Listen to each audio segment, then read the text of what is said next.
இரவோடு இரவாக அமைச்சர் பதவியை ராஜினாமா செய்த செந்தில் பாலாஜி. இது திமுக போட்ட பிளானா?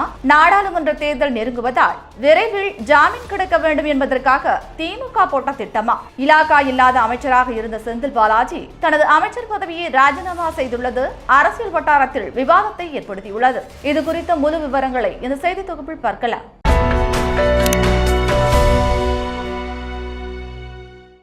2015ஆம் ஆண்டு அதிமுக ஆட்சியில் போக்குவரத்து துறை அமைச்சராக இருந்த செந்தில் பாலாஜி அரசு போக்குவரத்து துறையில் வேலை வாங்கி தருவதாக கூறி சிலரிடம் பணம் வாங்கியதாக கூறப்படுகிறது. தனது உதவியாளர்கள் மூலம் செந்தில் பாலாஜி பணம் பெற்றதாகவும், ஆனால் அரசு வேலையோ அல்லது பெற்ற பணத்தையோ செந்தில் பாலாஜி திரும்ப தரவில்லை என்று ஏமாந்தவர்கள் தரப்பில் புகார் அளிக்கப்பட்டது. அதன் அடிப்படையில் வழக்கு பதிவு செய்த அமலாக்கத்துறை போலீசார் கடந்த ஜூன் மாதம் செந்தில் பாலாஜியின் வீடு, தலைமை செயலகத்தில் உள்ள அலுவலகம் உள்ளிட்ட பகுதிகளில் சோதனையில் ஈடுபட்டனர். அதைத் தொடர்ந்து கடந்த ஜூன் மாதம் 14ஆம் தேதி செந்தில் பாலாஜியை அமலாக்கத்துறை போலீசார் கைது செய்ய முயன்றபோது நெஞ்சுவலி ஏற்பட்ட செந்தில் பாலாஜி மருத்துவமனையில் அனுமதிக்கப்பட்டார். பின்னர் செந்தில் பாலாஜிக்கு இதயத்தில் அடைப்பு இருப்பது தெரியவந்ததால் பைபாஸ் அறுவை சிகிச்சை செய்யப்பட்டது. பின்னர் மருத்துவமனையில் ஓய்வில் இருந்த செந்தில் பாலாஜி உடல்நலம் தேறியதும் அப்படியே அமலாக்கத்துறை போலீசார் கைது செய்யப்பட்டு புழல் சிறைக்கு அனுப்பப்பட்டார். பண மோசடி தொடர்பாக செந்தில் பாலாஜியிடம் அமலாக்கத்துறை போலீசார் விசாரணை நடத்தி வந்ததுடன் அவரது நீதிமன்ற காவலும் நீட்டிக்கப்பட்டது.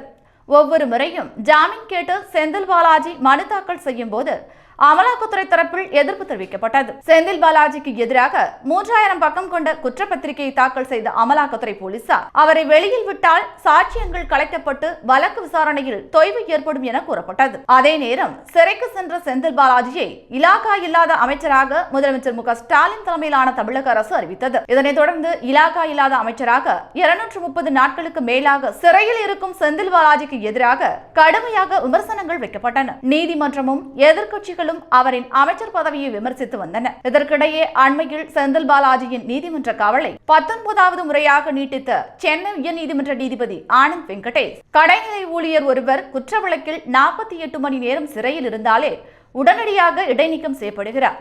ஆனால் குற்ற வழக்கில் செந்தில் பாலாஜி கடந்த 243 நாட்களுக்கும் மேலாக சிறையில் உள்ளார். அவர் எந்த அடிப்படையில் இலாகா இல்லாத அமைச்சராக பதவியில் நீடிக்கிறார்? இதன் மூலம் தமிழக அரசு என்ன சொல்ல வருகிறது என்றும் கேள்வி எழுப்பினார். சட்டத்தின் முன் அனைவரும் சமம் என்பதை மறந்துவிடக் கூடாது என்று அறிவுறுத்தினர். செந்தில் பாலாஜியின் வழக்கு நாளை மீண்டும் விசாரணைக்கு வருகிறது. இந்த சூழலில் தனது அமைச்சர் பதவியை ராஜினாமா செய்வதாக செந்தில் பாலாஜி கடிதம் எழுதியுள்ளார். ஆளுநருக்கு அவர் அனுப்பியுள்ள கடிதத்தில், தனிப்பட்ட காரணங்களுக்காக பதவியிலிருந்து விலகுகிறேன். உங்களது தலைமையின் கீழ் மக்களுக்கு பணியாற்ற வாய்ப்பளித்ததற்கு நன்றி. நீதிக்காக போராட எனக்கு தொடர்ந்து ஆதரவளித்த உங்களுக்கும் நன்றி. நான் நிரபராதி என்ற உண்மையை வெளிக்கொண்டு வர சட்ட ரீதியாக தொடர்ந்து போராடுவேன். நீதித்துறை மீது எனக்கு முழு நம்பிக்கை உள்ளது. விரைவில் நீதி வெல்லும் என செந்தில் பாலாஜி தெரிவித்துள்ளார். செந்தில் பாலாஜியின் அமைச்சர் பதவி ராஜினாமா கடிதத்திற்கு ஆளுநர் RN ரவி ஒப்புதல் அளித்துள்ளார். அமைச்சராக இருப்பதால் ஜாமீன் கிடைப்பது தள்ளி போவதால் செந்தில் பாலாஜி தனது பதவியை ராஜினாமா செய்தாரா என்று கேள்வி எழுந்துள்ளது. ஏற்கனவே சிறையில் இருந்தபடி அமைச்சராக இருப்பதற்கு நீதிமன்றம் கண்டனம் தெரிவித்ததால் நாளை வழக்கு விசாரணை வருவதற்கு முன்பாக அவர் தனது பதவியை ராஜினாமா செய்திருப்பார் என்றும் கூறப்படுகிறது. அதே நேரம் நாடாளுமன்ற தேர்தல் நெருங்குவதால் திமுக தலைமை அறிவுறுத்தியதால் அவர் தனது பதவியை ராஜினாமா செய்தாரா என்ற கேள்வியும் எழுந்துள்ளது.